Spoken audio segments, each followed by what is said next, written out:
Naghihintay na naman kayo. Ito na si Jepoy, tinitimba ang SDN. Galing dito. Yan, ang SDN. Yan, bagong bukas na naman. 100 grams na yan. Oo, lumalaki na sila eh. Iba na timbang nito, ang bilis lumaki eh. Oh, bilis lumaki. Hey, puppies! Hey, puppies! Samayin ko na lang sila. Oo, sige, yaman mo na. Ayan. Okay, eto na. Oh, nako. Iba talaga. Naku, tapon. Tapon, naku, tapon. Ay, sayang SDN. Nakaw. Dapat talaga nakahiwalay siguro sila pagka pinapakain. Si ano, pinakamalakas kumain? Itong si Lagerta. Parang ito eh. Pinakamalakas kumain? Parehas na. Oo, guys, sino palagay nyo ang pinakamalakas sa kanila kumain? Anong observation ninyo? Pakilagay sa comment section sa baba. Sino ang pinakamasiba sa kanila? Si Bjorn ba o si Lagerta? Sabi ni Jepoy, si Bjorn daw. Sabi ko, si Lagerta parang ano eh. O baka mas malapit lang kasi sa akin si Lagerta kaya siya napansin ko. Ayan, yan, sinisimo talaga nila. Grabe. Grabe. Oo, sayang. Tapos na. Dami natapon sa baba. Gagawin sila. Oh, ganda ng katawan, no? Oh, ganda ng katawan ni Bjorn. Matangkad si Bjorn na ano, na maskulado. Ito naman si Lagerta medyo mababa. Okay lang. Ang sayang yung tubig mo ngayon. Tumatapon yung tubig mo. Ba't nakabukas tubig? Ayan. Okay, tapos na kagad ang kanilang afternoon feeding. So, ang kainan nila kanina 8 a.m. Ngayon, 5 p.m. na. Kasi naghanap si Jepoy ng mabibila ng daga pangkain sa mga ahas. Mamaya, papakainin ko sila mga 12 na or mga 1 o'clock. Wala man? Okay, so yan ang kanilang afternoon feeding. Nilinis na ni Jepoy yung kainan, nilagay doon sa bubong para hindi sila magsawa sa amoy. Ano mga kids? Okay ba kayo? Ha? Ikaw, okay ka ba? Hey, good puppies. Puppies! Hey puppies! Yan ang kanilang afternoon feeding with SDN, the best dog food in the multiverse. Yan. 3 months old na yata itong mga to, no? May 3 na ba? O magti-3 pa lang? Tanong ko nga kay Raymond kung kailan niya tulad ng vaccine ko. Good! Kasi pagka dating nila ng 3 months, baka this week iba-vaccine to kasi katatapos lang nila 2 weeks ago eh. So ibabakunahan ulit ito this week. And baka yun na yung huli. Or second to the last. Ano, Bjorn? Ano bro, meron tayong mineral water bottle dyan?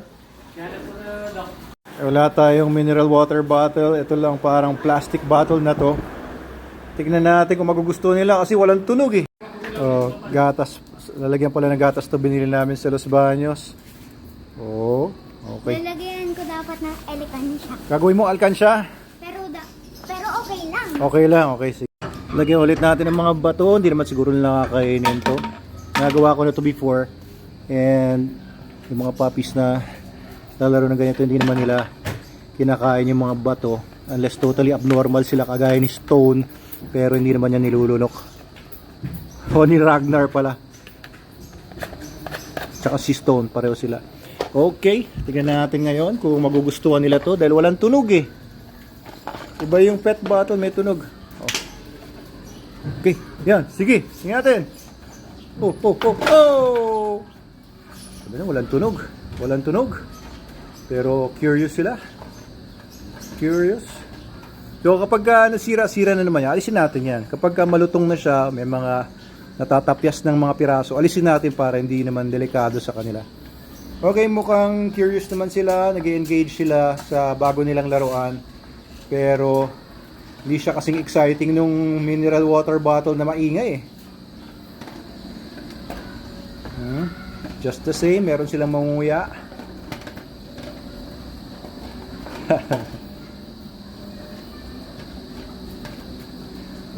Okay, so laruan lang nila. Hayaan na natin sila. Okay na siguro yan, okay na yan. Ayan, salamat sa mga sumusubaybay sa dalawang ito. No, marami-rami na tayo mga nanonood sa kanila. Subaybayan natin ang paglaki nitong dalawang ito, si Bjorn tsaka si Lagerta. Ayun, si Lagerta na kukuha na ng bibig niya yung buong bote. Ayan, it helps to keep them active and their brains working, solving puzzles, no, investigating, learning. Kaya kailangan meron sila mga ganyan mga items.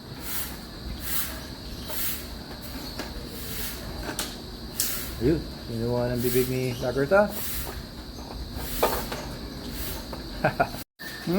Okay, pogi-pogi na talaga ni Bjorn, no? Oo, tayong-tayo na yung tenga ni Bjorn, no? Oh, ganda ng tindig pati, oh. Oh, ganda ng tindig niya. Oh, tangkad, eh. Hey!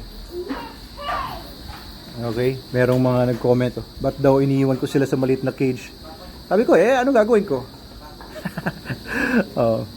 Ano ba dapat? Kasi pagka pinakawalan natin to, guys, makakuha na kung anong sakit pa to, hindi pa to kumpleto sa bakuna nila. Oh, bakit? Ba't ka nakaganyan? Oh, pagka pinasok ko naman sa bahay, hindi naman sila pang indoor dogs, kaya hindi ko naman sila balak ipasok sa loob ng bahay. Pero after nung vaccination nila, kapag natapos na yung puppy vaccination nila, pakakawalan ko sila dito, tuturuan ko sila na huwag mangagat ng mga halaman, huwag manira ng mga tsinelas doon, at mga bata maglalaro ng stick. Pwede. Pwede! Sige, bigay ko. Ayan, so dito sila pakakawalan. Tuturuan ko sila pumanik doon, kagaya ng mga ibang puppies natin dito. Huwag mo pakainin ng stick, baka malunok nila, magkaroon sila ng taste for wood, kagaya ni Ragnar, yung tatay nila, kung ano-ano kinakain nun, laging nagdadiarrhea yun, tapos lumalabas kung ano-ano mga items dito, minsan plywood, mga supot, minsan tela. Sana hindi naman sila ganon.